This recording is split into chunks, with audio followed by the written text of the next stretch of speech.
All right, everybody, in this video, we have a 2019 Ford Ranger FX4 model. Issue with this one is that none of the power windows work. Apparently, they brought it to Ford. Ford said change the switch. It changed the switch, and it still doesn't work. The reason that I'm doing a job and it's not under warranty, even though it's a 2019, is because there's actually 220,000 kilometers onto it. So, we're going to take and open up all data. And from there, we're going to get the wiring diagram and do some preliminary checks and see why this window switch is not working. All right, so let me pull that up and I'll bring everybody back. All right, so here we go. I have it up. Let's click on Windows. If you guys notice, I actually have a screen that is pretty much anti-glare now. So should make out for better videos, that's for sure. All right, so power windows. Let's get in here. Let's zoom in onto this and see where our power and grounds come from. And then we're going to go from there. All right. All right, so looks to be as if we have a gray blue, which is going to be a circuit breaker, which is a 38 amp, a circuit breaker which is 30 amp, which should have a constant power onto it. We have a fuse 25, which is a red that should have a constant power onto it. So we have a blue gray and we have a red. All right, so from there, where is our ground? Where does that one splice to also? I want to know that. So the left rear door. So each door gets fed a power from that circuit breaker fuse. So we could have a potential short in one of the harnesses, which is tripping that circuit breaker, which is why nothing is lighting up. We have a ground right here. Okay, so we have a black wire that's going to be a ground. We have a red wire for one power.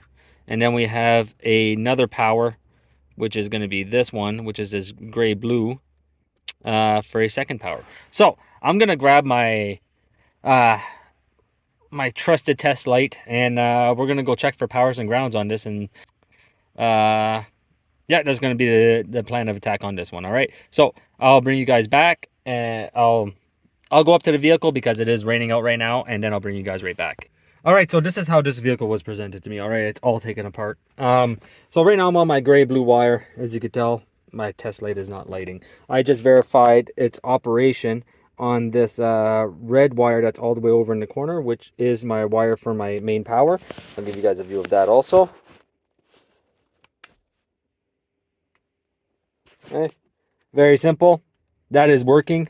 This gray blue wire is not. All right, so what I'm thinking is that since that's supposed to be a power anyway, why not just jump in and see if everything works, and we'll go from there. All right, so I have the connector plugged back in. Okay, I'll just show you guys this with the connector as it should be. Nothing is working. All right, I'm pushing down, I'm pushing up. All right, I haven't tested this out yet, so hopefully this works. All right, this gray blue wire is supposed to have power onto it, and it does not. So my theory is that if I connect him onto here. Oh, we have little lights onto here also. Look at that. If I press down. All right, so Ford said it needed a switch. The test concluded that that was wrong. So we are missing a power coming from our BCM, which is on that circuit breaker. Now, why are we missing power on that circuit breaker? That is my question. So what we're going to do now is locate where the BCM is, locate where that circuit breaker is, and we might just be dealing with a bad BCM at this point. All right, so I'll bring you guys back as soon as I locate all this stuff. This is a 2019. Never worked on them before, but let's do our due diligence and make sure the client gets his money's worth, all right?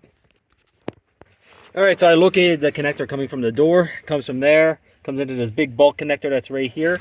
All I have is a pin into the sensor, or the connector right now, sorry. And I'm just testing for a power. No power on that one. So what we have to do now is go at the BCM and see where all these fuses might be, because they might actually be just in here. All right.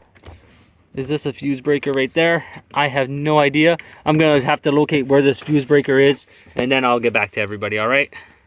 All right, so we are looking for circuit breaker 3830 amp. All right, now if I look at the diagram that I have here. I'll just zoom in for everybody. All right. What we are going to have is we are going to have our fuse block with all our connectors on the side onto our BCM, which is right here. All right. And this F38 is our circuit breaker. So we got to go see if we have power coming in on one side of this. As long as with the key on, we should have some power. With the engine off, of course, key on, engine off. Key off, engine off, we should not have power. Key on, engine off, we should have power. So let's go ahead, look at this this breaker and see if we have any power coming in. Oh, let me open up the door. Oh. Okay, turn the key back on. And let's start from there, shall we? Which is going to be this big guy right here. This is our circuit breaker. So we should have power on one side of this. If we don't, that means that we are having an issue with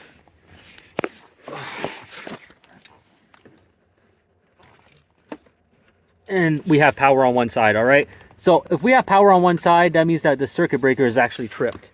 I believe that this has already been played with, as you can tell by all the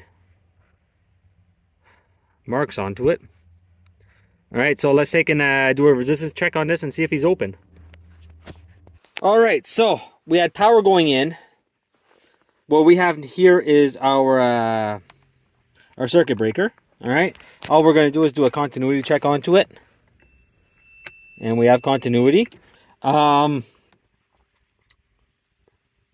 next step is now to test and see if we have anything coming out of our BCM at this point. Because from what I can tell, if we have our power coming in, our power should be leaving our circuit breaker, and then from there, well, it goes straight to the components. So we either have an issue. I gotta get to this connector, this C2280F, which is which one? Which is this big guy right here. So I gotta remove the back piece of this, and I gotta locate that gray-black wire that's coming out of that one. It's gonna be a really thick one. All right, and see if we have power coming out. If not, then we might have an issue with the splice. And if we don't have an issue with the splice, this connector I have already checked. No, sorry, I think I've checked this connector. We have another splice over here, and then we have another connector over here. So let's start at the component itself. Get to this pin 36, this gray-black, this gray-blue wire, and we'll go from there. All right, so they don't give me my pins. I have to look for that, but I'm just going to remove the back cover, put it back in, look for a big, thick, gray, blue wire, and test for voltage coming out. If I have voltage coming out, we're good, and if not, well, I'm sorry, but there's an issue inside of this BCM that's causing our windows not to work. So let's see what we can do. All right, everybody. So just to show you, I have located the wire right here. I just put a piercing probe onto it real quick. I'm just going to take and touch my test light to the terminal. As you can tell, there's nothing. I'm going to take and put the circuit breaker back in now. Now, if it lights, we're in good shape, and if not, well, let's go somewhere else. Oh, and as we could tell, we light. All right, so our issue is not at the circuit breaker, so we might have a splice issue at this point. So I'm gonna have to get in here and remove this and get underneath the dash to go see what is going on, because it's for sure that I should have power at this pin down here if that's the case, and I do not. So let's get this pin down over here. All right, I'm gonna finish taking this off, and just to give me some more access, and then I'll get back to you guys. All right, so very quickly, the wire that comes from the BCM up here, this gray-blue wire, travels down into this wiring loom right here. Like I said, luckily everything's already taken apart for me. All right, so what I did real quick was just test for a power down here. I'll keep my test light onto there, and I'll just remove the circuit breaker. All right, that goes out. So I know that I have power coming down into this loom. Now, I gotta try to figure out where that break is. So what I might do is actually pull out my my short open finder, and hopefully I can locate where it is in this loom. But as I can see right here, I'm gonna have to remove quite a bit of stuff just to get in here. All right, so, and unless I can find it somewhere up over here, which would be great. So I will bring you guys back if I find anything, and we'll go from there. So just got my little old ECT 2000. I rarely use it, but let's go down inside of here. Let's get on our wire. All right. Let's get inside of here. My wire's right there.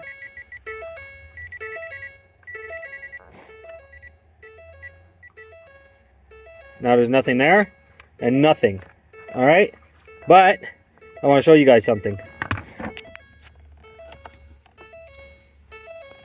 don't know if you guys can see. Where's my splice? Look at my splice.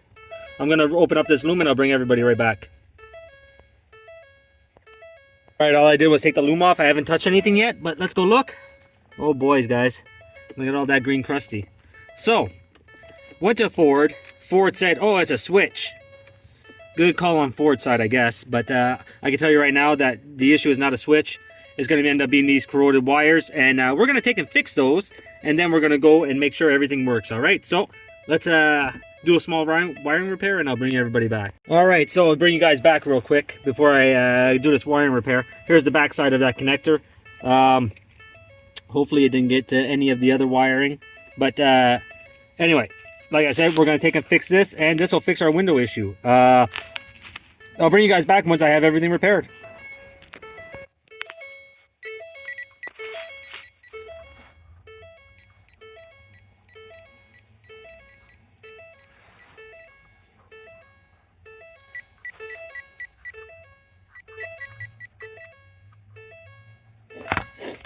All right, so quick little repair. I repaired a wire down, part of the wiring down here. I put a double heat shrink with glue onto it. They don't have a heat shrink with glue, which is probably why it ended up corroding. And I just have it hooked up quickly, briefly over here just for this. And I'm just going to take. All right, so that is that. It is now fixed. Hope you guys enjoyed this quick video. And as always, I will see you guys next time.